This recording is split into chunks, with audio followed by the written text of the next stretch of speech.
Hi സുഹൃത്തുക്കളെ, ജീവിതത്തിൽ ദുഃഖങ്ങൾ കടന്നു വരാത്തവരായി ആരുമില്ല. നഷ്ടങ്ങളും വേദനകളും നമ്മളെ തളർത്താൻ ശ്രമിച്ചേക്കാം.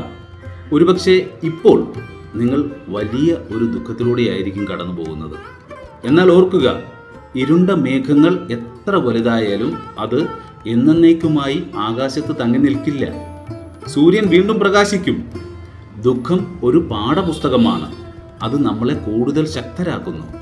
ജീവിതത്തെക്കുറിച്ച് പുതിയ ഉൾക്കാഴ്ചകൾ നൽകുന്നു. നനഞ്ഞ കണ്ണുകൾക്ക് മാത്രമേ പലപ്പോഴും ലോകത്തെ കൂടുതൽ വ്യക്തമായി കാണാൻ സാധിക്കൂ. കണ്ണുനീർ ഒഴുക്കി തീർന്നാൽ ഒരു പുതിയ പുലരി നമ്മളെ കാത്തിരിക്കുന്നുണ്ട്. ഓരോ ദുഃഖവും നമ്മളെ കൂടുതൽ കരുണയുള്ളവരും മറ്റുള്ളവരെ മനസ്സിലാക്കുന്നവരുമാക്കി മാറ്റുന്നു. വീഴ്ചകളിൽ നിന്ന് പാഠം ഉൾക്കൊണ്ട് മുന്നോട്ട് പോകാനുള്ള ധൈര്യം നേടുക. നിങ്ങൾ ഒറ്റയ്ക്കല്ല, ഈ ലോകം നിങ്ങളോടൊപ്പം നിൽക്കും. ദുഃഖങ്ങളെ അതിജീവിച്ച് പുഞ്ചിരിയോടെ മുന്നോട്ട് പോകുക. നിങ്ങളുടെ ഓരോ ചുവടും വിജയത്തിലേക്കും പ്രകാശത്തിലേക്കും നയിക്കട്ടെ.